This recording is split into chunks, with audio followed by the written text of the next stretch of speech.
My name is Brooke Lotz, and I'm an immigration attorney with the Ventura County Public Defender's Office. As guaranteed by the Constitution, our office represents folks who are in criminal court and cannot afford an attorney. We represent individuals charged with offenses in our county regardless of immigration status. Lately in Ventura County, there has been a lot of federal immigration enforcement, and non-citizens may be wondering what their rights are if they are questioned, arrested, or detained by Immigration, Customs, and Enforcement, or ICE, agents. First, everyone in the U.S. has the right to remain silent. If an ICE agent is asking questions about someone's immigration status or where they were born, everyone has the right to say they do not want to answer those questions. Individuals should affirmatively say that they are exercising their right to remain silent. Second, individuals do not need to sign anything without first speaking to an attorney. Third, folks have the right to speak with an attorney, but one will not be appointed to them, even if they can't afford it. They will need to obtain legal counsel on their own. That is one way that the immigration court is different from criminal court. Finally, if ICE agents come to someone's home and demand to be let in, an individual can refuse them if the ICE agents do not have a warrant signed by a judge. This requirement applies to private spaces like homes, apartments, and certain workspaces. On the street, ICE agents must have probable cause to arrest and detain someone. Under a current court order, ICE agents cannot stop and detain individuals based only on their skin color, language spoken, employment, or location. If Ventura residents see ICE agents arresting someone, folks can record the encounter as long as they say so to the agents, but they cannot interfere or get involved in the arrest. If they do, they also risk being arrested and charged with federal crimes. If folks see ICE agents conducting arrests or raids, they can also call our local rapid response networks to alert the community and have trained volunteers confirm that it is, in fact, ICE conducting enforcement actions. Signing up for alerts, either from 805 Immigrant or the VC Defensa, can help let folks in the community know what is happening. Non-citizens are often targeted by ICE based on their criminal history or prior arrests. If a non-citizen has a criminal conviction in Ventura County, they may be eligible for post-conviction relief. The Ventura County Public Defender's Fresh Start team can help non-citizens to determine if they are eligible for our services. This includes expungements, vacatures, reducing felonies to misdemeanors, terminating probation, or obtaining a certificate of rehabilitation. These services may be able to assist non-citizens with respect to an immigration case. Non-citizens with criminal cases in Ventura County can go to the Ventura County Public Defender's website, click on the Immigration button, and then submit their request for an evaluation for eligibility there. You know, it's been a very challenging couple months here in Ventura County, specifically as it relates to immigration enforcement by our federal agencies. As you know, they kind of run their own program. We don't coordinate, collaborate with immigration authorities on anything as it relates to immigration.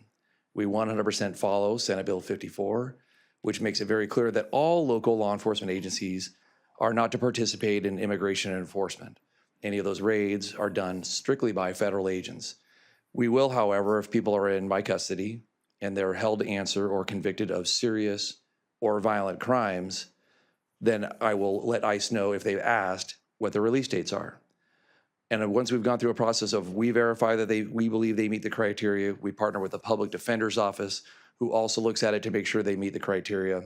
And then should ICE choose to get them, they have to come get them where they're being released. We will not hold them beyond the release time. So if ICE is not there, then they get let out. That's the way the law is written. We're not going to interfere with their authority. Otherwise, we will be in jeopardy of violating federal law. I know I've been asked numerous times to advise the community when ICE notifies us they're coming. And once again, we will not do that because that's tantamount to obstruction of justice, and we won't do that either. They simply notify us so that if we get a call from a community member who says somebody's being kidnapped, i.e. arrested, that we can verify that those folks are federal agents because they notified us. If we get a call of a kidnapping or an arrest and we have not been notified, we will respond to verify that they are federal agents. We do not want to have a problem with cartels or anyone else using this opportunity to kidnap folks in our area. So we will 100% verify that they are federal agents.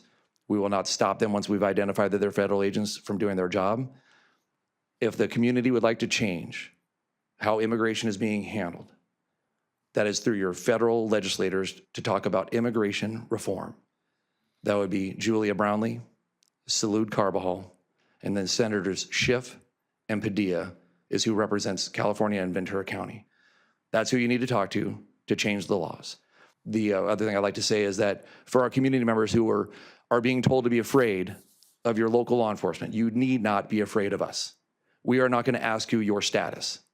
We do not care. When you call 911, all you need is help, and we are the help that is going to show up. That is why immigration enforcement is strictly that responsibility of the federal government. We have spent decades, if not centuries, making sure that our community feels safe and that we are here as a partner with them, keeping them safe here in our community. And yet there are many groups out there who are trying to sow discord between their local law enforcement officers and agencies and the community we are sworn to protect. And it's unfair and unfortunate that these groups, because they are causing far more harm than good, and I think it's intentional that they are causing this harm. We are not here to do immigration enforcement. If somebody calls 911, we're going to show up and we're going to help them. And we're not going to call ICE because we're not going to ask if somebody's here illegally. That is 100% a federal responsibility, and that's where it should lay. My name is Kelly Brown, and I'm the Community Information Officer for 211 Ventura County, which is a program of Interface Children and Family Services. Here at 211, we connect community members with information and resources related to shelter, healthcare, food, utilities, mental health, legal and transportation services, and more. Our services are available to anyone in the community. Our information navigators are available 24/7 to deliver health and social service support to individuals in over 150 languages through phone interpretation services. We also provide services during disasters and community distress events by gathering information on what kinds of needs are emerging to inform the community-based organizations that are ready to support. As part of our effort to support communities and families affected by the increased immigration enforcement efforts in the county, 211 Now has launched a community needs assessment. This assessment helps us understand the community impact so that our local community-based organizations can provide resources when and where they are needed as they become known. As resources become available, we urge our impacted community members to reach out.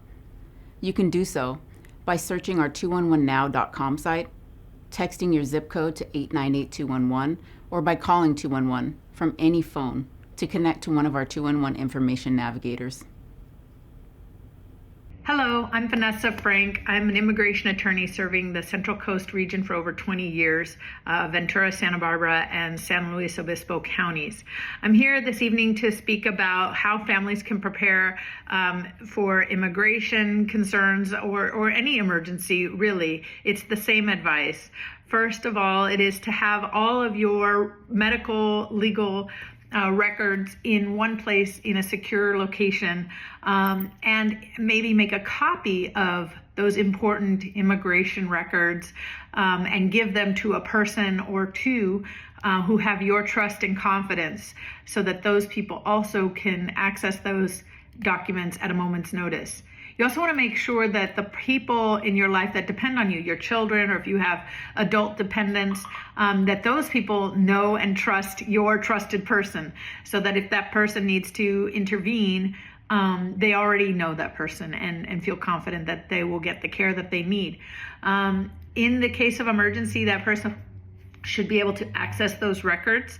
And we have a group called Youth Right to Rise that is available to help you go through this step-by-step plan of how to get your documents together, what documents would be good to have, what may be missing, and how to get it.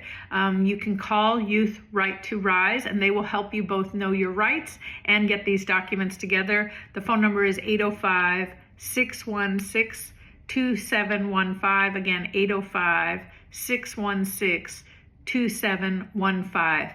It's also very important that we know that whenever we're detained by law enforcement, we don't have to say anything beyond our own name. Do not give any other information. That will not prevent you from being detained by law enforcement. Pretty much nothing will prevent you from being detained by law enforcement if they detain you. But by not giving other information, it helps to make sure that your case does not get more complicated than it needs to be. So just give your own name and then reach out to your trusted person. That person will contact your attorney, and you'll be able to follow the procedures that need to be followed in your particular case. Finally, we're letting folks know that Swap Meet Justice continues to happen on the last Sunday of every single month at Oxnard College. That's from 9 a.m. to 2 p.m. at Oxnard College, the last Sunday of every month except December. So we expect to see you there. We have many attorneys of different kinds, including immigration, criminal defense, and debt relief, and other sorts of attorneys there to help you with legal issues. We also have physical and mental health care services available. Even the bookmobile is there. So there's all sorts of services and activities, everything completely free. Now, we don't require any documentation or any sort of proof of residency to attend, and just come into the Swap Meet Justice and get the help and the support that you need.